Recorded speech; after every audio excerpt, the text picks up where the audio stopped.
to listen to Czech language. You're welcome. So yeah, if you want, you guys can take your headphones, sit back, relax, and just listen to the ASMR Czech ASMR video. I'm gonna read a bit for you, so let's go. I'm gonna take the book my left hand, so it's gonna be from the beginning.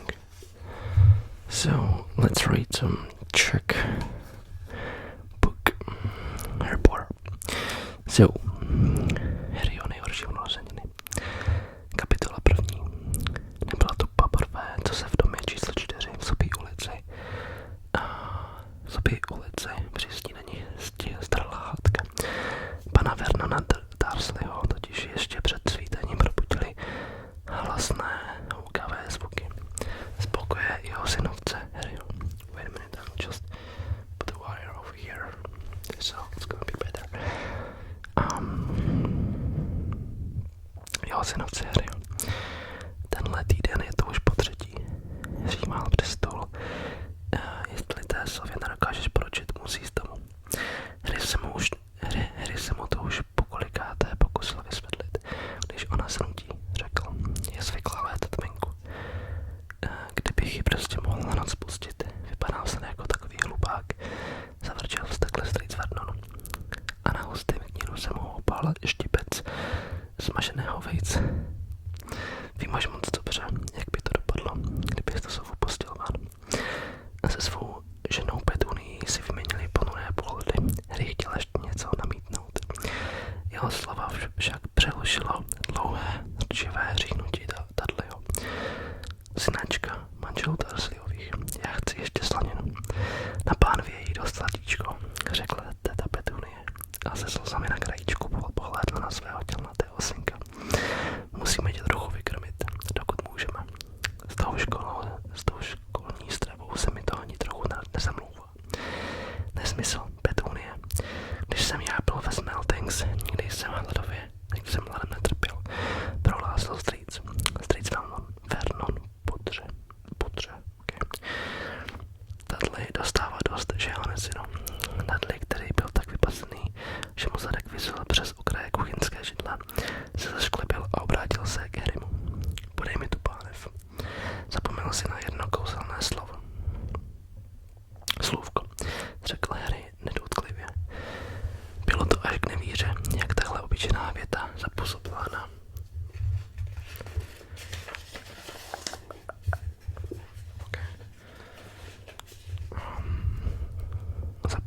na ostatní členy rodiny. Dudley věkl a spadl ze židle s takovým randálem, až se celá kuchyně zatřásla. Paní Dursleyová slabě vykřikla a přitiskla si dlaně k ústům. Pan Dursley byl skokem na nohou a na spáncích mu naběhly žíly. Měl jsem na mysli, prosím, vysvětloval Harry. Spěšně. Vůbec jsem nemyslela. Co pak jsem ti neříkal? Zahřímal strýc a prskal přitom na celý stůl, že u nás doma nesmíš vyslovit ani jedno slůvko. Ale já, jak se ho považuješ vyrušovat Dudleymu, ryčil strýc Vernon a tloukl pěstí do stolu. Já jsem tě varoval, pod touhle střechou nestrpím ani zmínku o té tvé úchylnosti. Harry sklouzal pohledem na zbrunátnělého strýce, na popledlou tetu, která se snažila zvednout Dudleyho na nohy. Dobrá, řekl Harry, tak dobrá. Strýc Vernon se zase posadil, ještě pořád funčil jako pěsněný nosorožec a koutky svých malých píchlavých oček bedlivě Harryho pozoroval.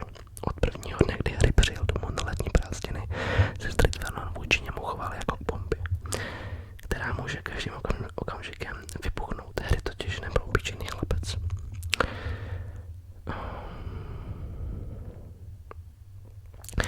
Popravdě řečeno byl tak neobyčejný, jak to jen vůbec bylo možné. Harry Potter byl kouzelník,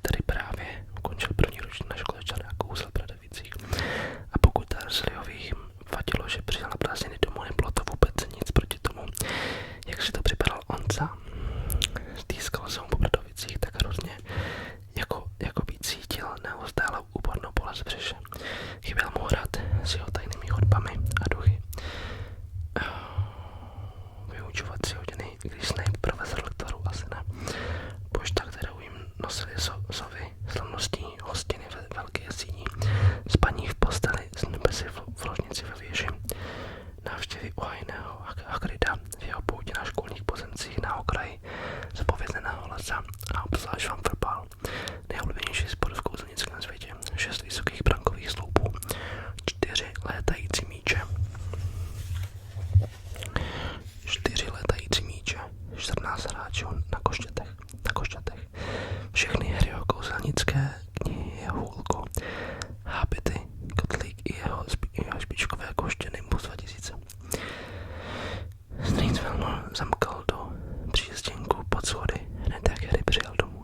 To Dursleyovým záleželo na tom, jestli přijde o svůj post v kolejním Hufflepuffovém mužstvu, když celé léto nebude trénovat. A co na tom je, jestli se Harry celé léto vrátí do školy a nebude mít hotový ani jeden úkol. Dursleyovi patřili k těm, kterým kouzelníci říkali mudlové. To znamenalo, že neměli v žilách ani kapku kouzelnické krve. A podle jejich názoru být v rodině kouzelníka bylo něco, zač se musíte hluboce stydět. Strýc Vernon dokonce zavřel Hedvigu Harryho v její kleci na vězací zámek, aby nikomu v kouzelnickém světě nemohla nosit žádné zprávy.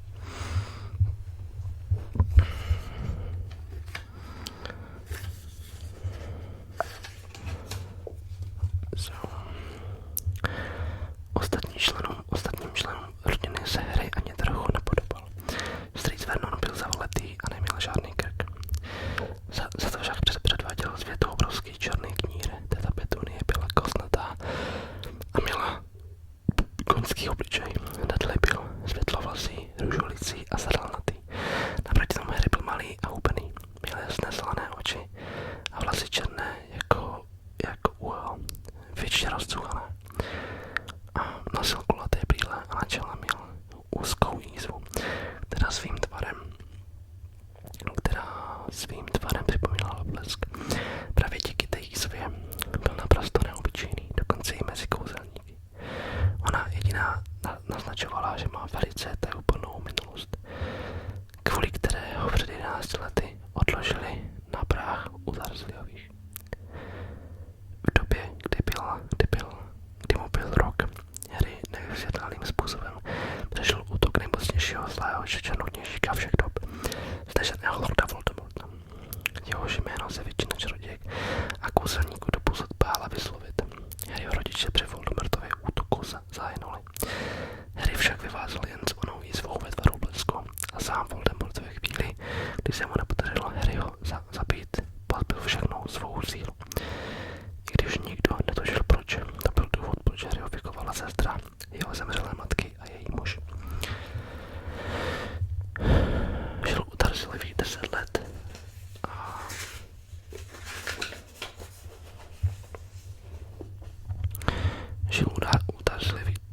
a za celou tu dobu nepochopil, proč každou chvíli způsobí něco podivného. Když to vůbec neměl v úmyslu. Stejně tak věřil tvrzení Dursleyových. Wait a minute. Just take this and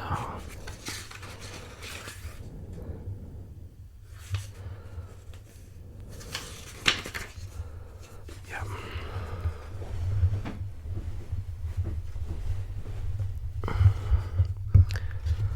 So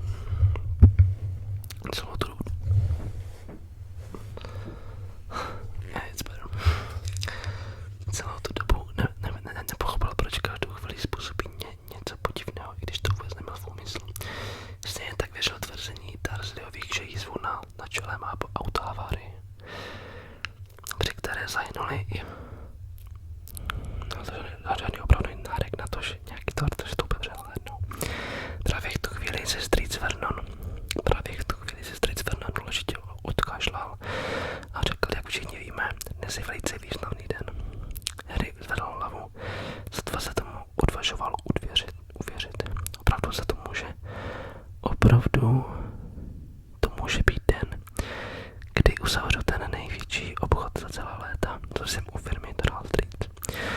se znovu zakousl do své topinky.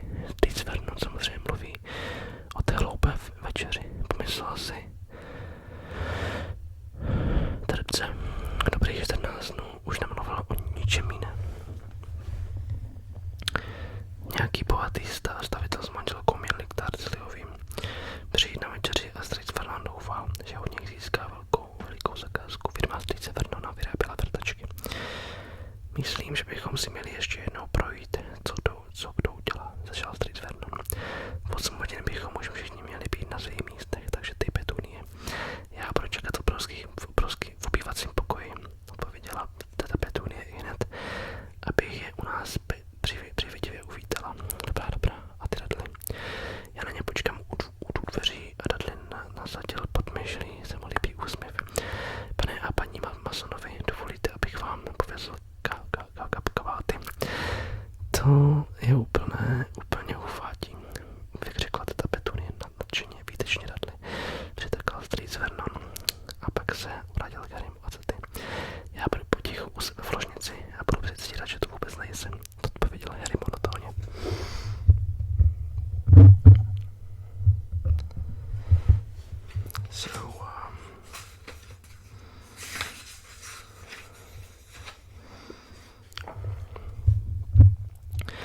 Naprosto správně, potvrdil nevlídně Steve Vernon. Přivedu je do obyvacího pokoje, představím tě, Petunie, a naliju jim něco k pití. V 8:15 ohlásím, že se podává večeři, řekla teta Petunie. A Dudley, ty řekneš, mohu vás uvést do jídelny paní Masonová, řekl Dudley a nabídl neviditelně ženě své tučné rámy, kde dokonalý malý gentleman zlatíčko. Popotáhla teta Petunie. A co ty? Vyštěkl Steve Vernon na Harryho. Budu potichu ve svém pokoji a budu předstírat, že to vůbec nejsem, opakoval Harry bezvýrazně. Správně, a teď bychom si ještě měli promyslet, čím jím při večeři zalichotíme. Napadá tě něco, Petunie? Vernon mi říkal, že úžasně hrajete golf, pane Masone. Paní Masonová, že mi prozradíte, kde jste si koupila tyhle šaty. Výtečně, a ty Dudley. Co takhle? Měli jsme ve škole napsat pojednání můj hrdina. A já jsem psal u vás, pane Masone. To už bylo příliš i na této Petunii, i na Harryho. Teta Petunie propukla v pláč a div svého syna neumačkala v obětí. Zatímco Harry zajel pod stůl, aby neviděli, že se směje. A ty, kluku, nezdárná. Harry jen nesnámou zachoval vážnou tváři, když se vysoukal ven. Já budu potichu ve svém pokoji a budu předstírat, že to vůbec nejsem, opakoval. To tedy budeš, řekl Steve Vernon přísně. Masonovi o tobě nic nevědí. A přitom musí zůstat. Až bude po večeři, ty Petunie odvedeš paní Masonovou zpátky do obývacího pokoje na kávu a já přivedu řeč na vrtačky. S trochou štěstí budu mít ten obchod uzavřený a podepsaný ještě před zprávami v 10 hodin. A zítra touhle dobou už to budeme shánět nějaké letní pit na Malorce. Harryho ta představa v nejmenším nevzrušovala. Nemyslel si, že by ho Dursleyhovi měli na Malorce a štipeci víc rádi, než v Zlobí ulici. So, it was for you for the better sleeping tonight. Just a little bit of a reading today. So I hope you all enjoyed it.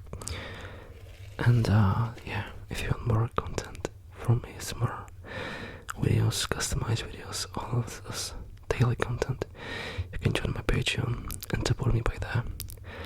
And subscribe to my channel, guys.